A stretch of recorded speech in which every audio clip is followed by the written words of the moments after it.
Thank you, ladies and gentlemen. It's good to be back at IAT almost after 3 years with some new ideas.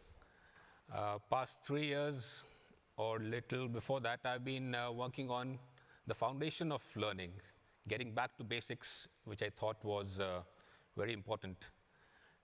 This particular presentation is about sustainable learning, the path to sustainable learning. It's a bit of a tongue twister. It's a Sanskrit word, conjugation of two words, Nidhi and Dhyasam, which Nidhi is basically treasure, or you can say knowledge, and Dhyasam is relearning the whole thing. So, past century we have been training, learning, everything, but every time we tend to forget. That's why we have recurrent courses, refreshers. We keep training our pilots and crew. So the point is, what is the need for all this, and how can we sustain learning for a period of time? We have different types of courses. Now we have EBT or CBT or UPRT. And what is the need for all this if there is a sustainable system which keeps correcting itself and identifies the new challenges? So the basic is that we are all human beings, social animals. We live in a society, and we cannot separate ourselves from the society. We come to a training room or go for a flight. We have a part of the society with us, so we cannot just disconnect and enter a classroom. So that baggage is always with us. Something which I am here right now might not be. So there is no beginning, there is no end. It is a continuous process. The only thing that is constant is change. So we have to accept that and be ready for change. But one thing we have to keep in mind from a safety man's perspective, that there are threats. We think we have overcome a threat, but there are latent threats also, which may have got activated. So a few presentations I've heard, yes, there are few things which are new, but what about something which was latent, could become active? Have we catered for that? So that is what safety management system is there about. It's a full circle, continuous process. This is a meme, very common meme, interlinking teaching and learning. So you will see teach and the reflection is kind of a distorted learn. So to activate learning, there has to be a starting point, and it has to be teaching. Somebody has to initiate that, unless somebody is so motivated, self-motivated or self-driven, that they do it on their own. It's not impossible, but for a majority, something has to trigger that action. Now, when we learn, either we have an option of dedicated stream of learning. We choose which subject to pick up, which stream to pick, and then decide to learn. Or we look at holistic learning. For pilots specifically, we need to be good at flying. We need to know about the regulations. We need to know about ATC procedures, dispatchers, what's going in office, what's going on the roster. So we need to be kind of update our knowledge about everything. So holistic learning, one of the key strategies is the atrium. The atrium process helps you activate learning. Learning does not get activated in the classroom, like I said. It gets activated at home also, in the society. It can be cultural. So how do people learn? What do they do at home? So it has to begin with that. So different cultures, different societies have different forms of learning. Thinking doesn't just mean about thinking something, but it is deeper critical thinking, or a metacognition, thinking about thinking. So something deeper. So we need, as a society, to inculcate that factor. When you think about something, we need to go a few steps further and find out how it initiated, what caused it, and what are the other factors which affect thinking. Relating to others, because we work in a society as a team, so Our learning cannot be singled out. We have to learn along with people. And something is called differential learning. For example, in a classroom, we can have a bright student and we can have a student who's challenged. So the class has to progress in a way that the teacher is able to handle the two extremes. A person who is challenged will need more time to get to the basic minimum required. Whereas a person who's too bright, by the time he'll get bored, disinterested, demotivated, and his learning curve will begin to drop. So the learning system has to identify these two extremes. In differential learning, we try to motivate the person who is thinking more, who's brighter, so that he continues to perform better. So in a cockpit, we have a captain with more experience, a first officer who's just out of his type rating. So if the curriculum is standard, one size fits all, so the captain who may be bright might get a bit bored since he's doing the same thing again and again for the past so many years.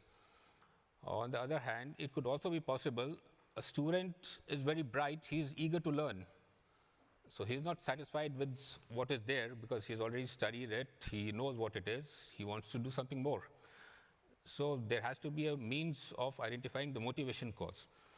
If a person is motivated, we need to pep him up and bring him up. So that is a part of holistic learning. Use of technology and managing self, which means your behavior, your attitude, is a part of Atrium. So active learning is through society, thinking is deeper thinking, relating to others, using language symbols, and managing self. So learning, as we see, vis-a-vis time. We have knowledge, and we see attrition in knowledge. Skills, erosion of skills that we very well know. Attitude changes over a period of time. Something which is very critical in KSA is attitude cannot be measured.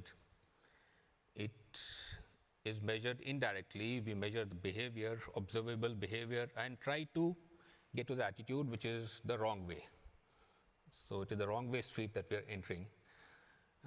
There are means of measuring attitude, identifying, but that is a very laborious process, which I think the training society or the system does not want to get into.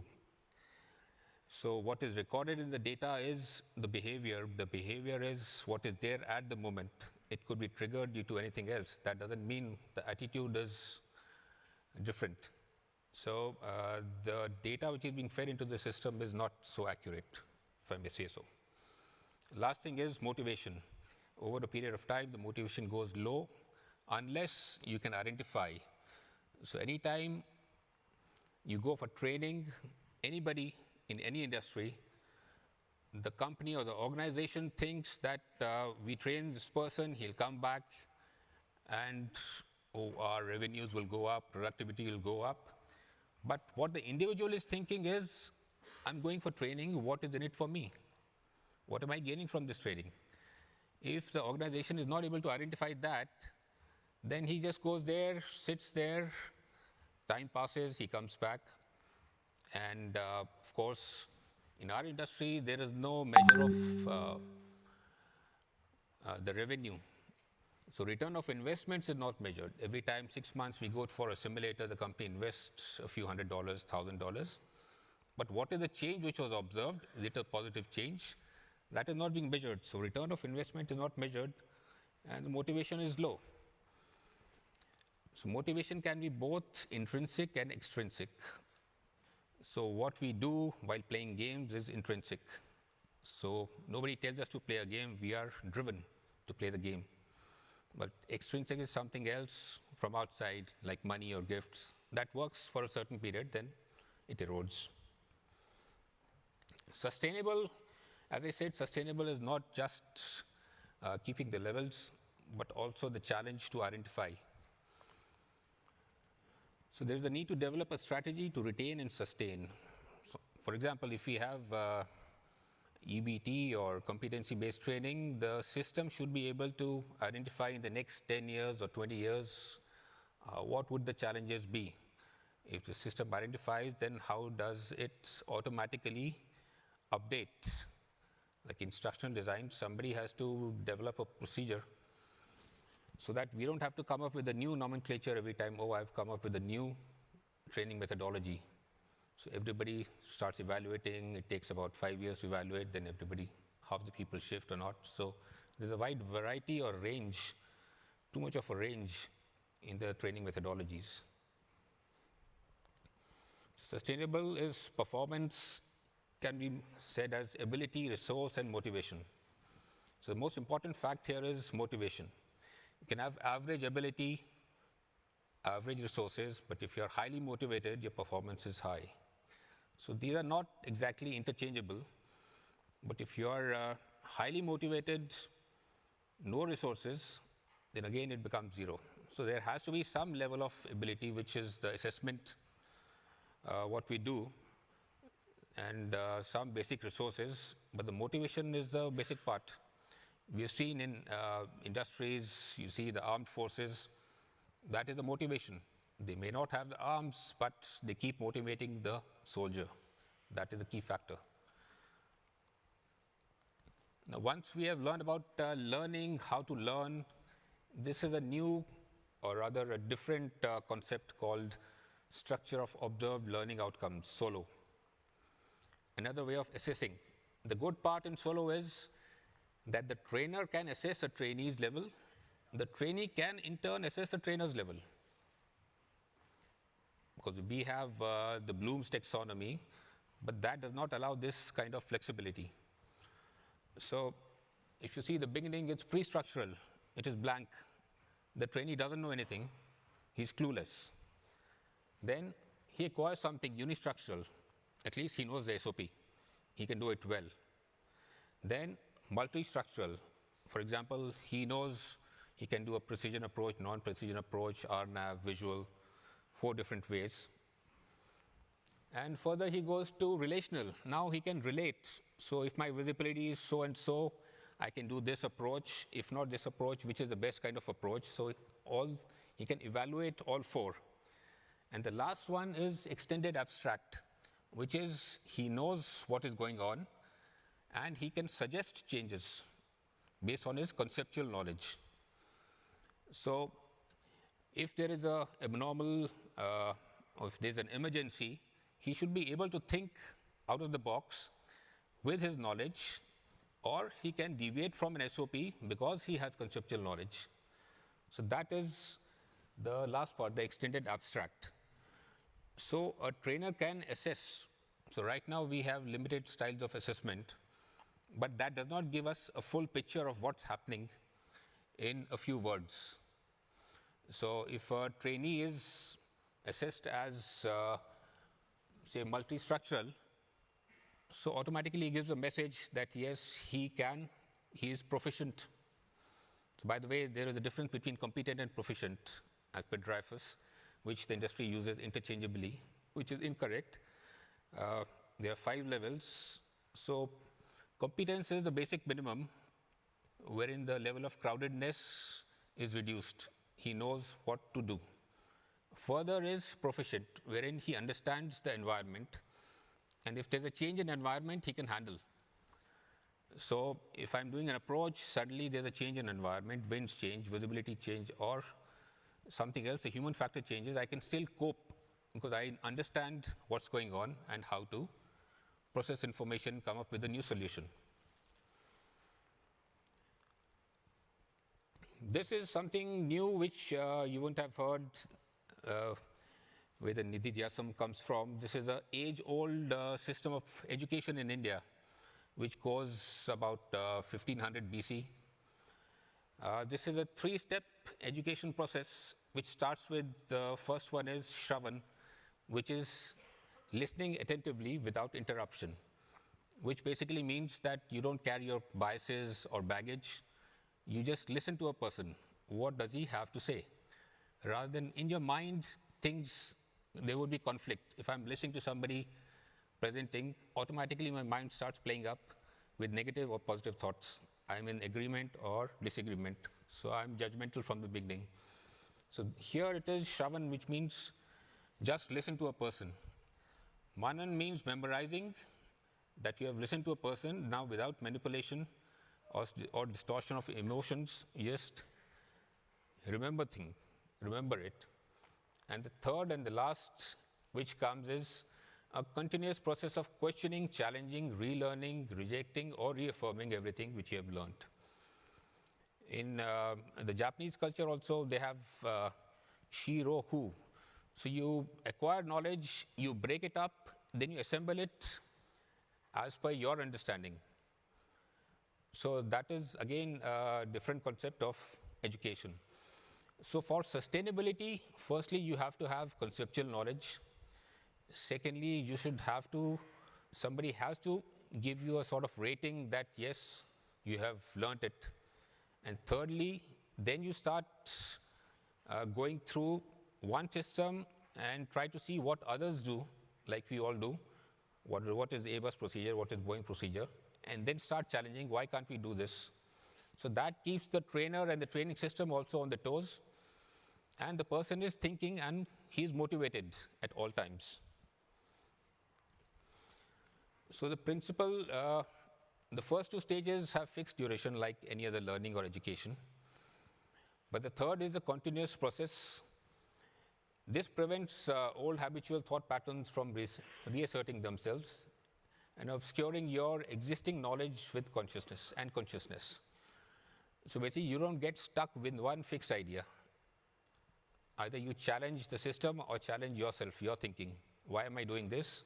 What is good in it? Why can't I do it in any other way?